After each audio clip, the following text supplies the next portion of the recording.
Testemunhos para a Igreja, volume 5, capítulo 17, Diligência no trabalho. Viste um homem diligente na sua obra? Perante reis será posto, não será posto perante os de baixa sorte. Provérbios capítulo 22, verso 29. O que trabalha com mão enganosa empobrece, mas a mão dos diligentes enriquece. Provérbios capítulo 10, verso 4. Amai-vos cordialmente uns aos outros com amor fraternal, preferindo-vos em honra uns aos outros. Não sejais vagarosos no cuidado, sede fervorosos no espírito, servindo ao Senhor. Romanos capítulo 12, versos 10 e 11. As muitas admoestações à diligência, encontradas tanto no Antigo como no Novo Testamentos, indicam claramente a íntima relação existente entre nossos hábitos de vida e nossos sentimentos e práticas religiosas. A mente e o corpo são constituídos de tal maneira que se torna necessário uma quantidade de exercício para o pleno desenvolvimento de todas as faculdades. Enquanto uns se empenham demasiado em atividades mundanas, outros vão para o extremo oposto e não trabalham suficientemente para sustentar-se ou aos que deles dependem. O irmão pertence a essa classe. Ao passo que ocupa a posição de provedor e protetor da família, não o é em realidade. As mais pesadas responsabilidades e encargos permite que recaiam sobre sua esposa, ao passo que ele fica em descuidosa indolência ou se ocupa em pequeninas coisas que pouco valem para o sustento de sua família. Senta-se por horas e conversa com os filhos ou vizinhos sobre coisas que não têm muita importância. Toma as coisas folgadamente e se diverte, ao passo que a esposa e mãe faz o trabalho que precisa ser feito para preparar as refeições e aprontar as roupas para uso. Esse irmão é um homem pobre e sempre será um peso à sociedade, a menos que assegure o privilégio a ele concedido por Deus e se torne um homem. Qualquer pessoa pode encontrar alguma espécie de trabalho, caso realmente o queira. Mas se é descuidoso e desatento, verá que as colocações que poderia obter serão preenchidas pelos de maior atividade e mais aptidão para o trabalho. Deus nunca o designou, meu irmão, a situação de pobreza em que se encontra. Por que lhe deu ele essa estrutura física? Você é tão responsável por suas habilidades físicas como são seus irmãos por seus recursos. Alguns deles sairiam hoje lucrando, caso lhes fosse possível trocar sua propriedade pela força física que você possui. Mas, uma vez colocados em sua posição, haveriam de, mediante diligência no emprego tanto das forças físicas como das mentais, estar em breve acima da necessidade, sem dever coisa alguma a ninguém. Não é por ter Deus má vontade que as circunstâncias parecem ser contra você, mas por não usar a energia que lhe deu. Não era sua intenção que suas faculdades se enferrujassem pela inação, mas fossem robustecidas pelo uso. A religião que você professa torna tanto seu dever empregar o tempo durante os 6 dias de trabalho como ir à igreja no sábado. Você não é diligente no serviço, deixa passar horas, dias e mesmo semanas sem nada a realizar. O melhor sermão que lhe seria possível pregar ao mundo seria mostrar decidida reforma em sua vida e prover às necessidades de sua família. Diz o apóstolo, mas se alguém não tem cuidado dos seus, e principalmente dos da sua família, negou a fé e é pior do que o infiel. 1 Timóteo capítulo 5, verso 8.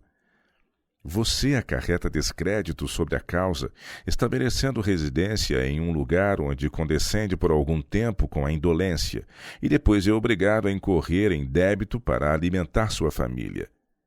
E nem sempre você é correto em pagar esses seus débitos honestos. Mas, em vez disso, muda-se para outro lugar. Isso é defraudar o próximo. O mundo tem direito de esperar estrita integridade dos que professam ser cristãos. Pela indiferença de um homem quanto a pagar suas justas dívidas, todo o nosso povo está em risco de ser considerado indigno de confiança. Tudo o que vós quereis que os homens vos façam, fazei-lo também vós, Mateus 7, verso 12. Isso se refere tanto aos que trabalham com suas mãos como aos que têm dádivas a receber. Deus lhe deu forças e habilidade, mas você não as tem usado. Sua energia é suficiente para sustentar perfeitamente a família. Levante-se pela manhã, mesmo enquanto as estrelas ainda brilham, se necessário for. Planeje alguma coisa e então a realize. Cumpra cada propósito a menos que seja prostrado pela enfermidade. Prive-se da comida e do sono, de preferência a ser culpado de reter de outros aquilo que lhes é devido. A montanha do progresso não pode ser escalada sem esforço. Ninguém espere ser carregado para receber o prêmio, seja em assuntos religiosos, seja nos seculares, caso não haja diligência de sua parte. Nem sempre ganha a corrida o que é ligeiro ou a batalha o forte. Todavia, o que trabalha com mão remissa empobrece. Provérbios capítulo 10, verso 4. Os perseverantes e industriosos não só se sentem contentes eles próprios, como contribuem grandemente para a felicidade de outros. A competência e o conforto não são em geral conseguidos senão à custa de diligente esforço. Faraó mostrou seu apreço por esse traço de caráter quando disse a José: "E se sabes que entre eles, os irmãos de José, há homens valentes, aptos, diz a margem, os porás sobre maiorais do gado, sobre o que eu tenho." Gênesis capítulo 47, verso 6. Não há desculpa para o irmão, a não ser que o amor da comodidade e a incapacidade para planejar sejam uma desculpa. A melhor solução a ser seguida por ele agora é sair de casa e ir trabalhar para alguém que planeje por ele. Ele tem sido por tanto tempo um patrão descuidoso e indolente para si próprio, que pouco realiza e seu exemplo é mau para os filhos. Estes têm o mesmo cunho de caráter. Deixam a mãe suportar as responsabilidades. Quando se lhes pede que façam alguma coisa, fazem-na, mas todos os filhos não cultivam, como devem fazer, a faculdade de ver o que deve ser feito e fazê-lo sem que se lhes diga. Uma mulher comete para consigo mesma e a família uma grave injustiça quando ela faz seu trabalho e o deles também, quando traz a lenha e a água e até pega o machado para cortar a lenha, enquanto o marido e os filhos se sentam por perto do fogo, entretendo-se em conversar. Nunca foi desígnio de Deus que as mães e esposas fossem escravas de suas famílias. Muita mãe se acha sobrecarregada de cuidados, ao passo que os filhos não são educados a partilhar dos encargos domésticos.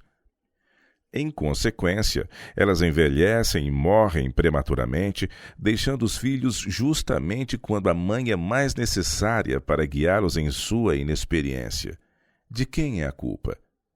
Os maridos devem fazer tudo quanto lhes seja possível para poupar cuidados à esposa e manter-lhe o espírito animoso. Nunca se deve fomentar ou permitir nos filhos a preguiça, pois em breve se torna hábito. Quando não empregadas em ocupação útil, as faculdades ou se enfraquecem ou se tornam ativas em alguma obra má. O que você necessita, meu irmão, é exercício ativo. Cada traço de seu semblante, cada faculdade de sua mente assim o indica. Você não gosta de trabalho árduo, nem de ganhar seu pão com o suor de seu rosto. Mas esse é o plano ordenado por Deus na economia da vida. Você deixa de concluir aquilo que inicia, não se disciplinou na regularidade. A sistematização é tudo. Faça apenas uma coisa de cada vez, e faça-a bem, finalizando-a antes de começar um segundo trabalho. Você deve ter horas regulares para levantar, para orar, para comer. Muitos perdem preciosas horas de atividade na cama, porque isso satisfaz sua inclinação natural, e fazer o contrário requer esforço. Uma hora perdida de manhã está perdida para nunca mais ser recuperada. Diz o sábio: passei pelo campo do preguiçoso, e junto à vinha do homem falto de entendimento, e eis que toda estava cheia de cardos, e a sua superfície coberta de urtigas, e a sua parede de pedra estava derribada. O que tendo eu visto, considerei, e vendo, recebi instrução. Um pouco de sono, adormecendo um pouco, encruzando as mãos outro pouco para estar deitado, assim sobrevirá a tua pobreza como um ladrão, e a tua necessidade como um homem armado. Provérbios capítulo 24, versos de 30 a 34. Os que têm qualquer pretensão à piedade devem adornar a doutrina que professam, e não dar ocasião de que a verdade seja ultrajada em virtude de seu procedimento precipitado. A ninguém devais coisa alguma. Romanos 13, verso 8, diz o apóstolo. Você deve agora, meu irmão, empreender imediatamente a correção de seus hábitos de indolência, remindo o tempo. Veja o mundo que a verdade efetuou uma reforma em sua vida.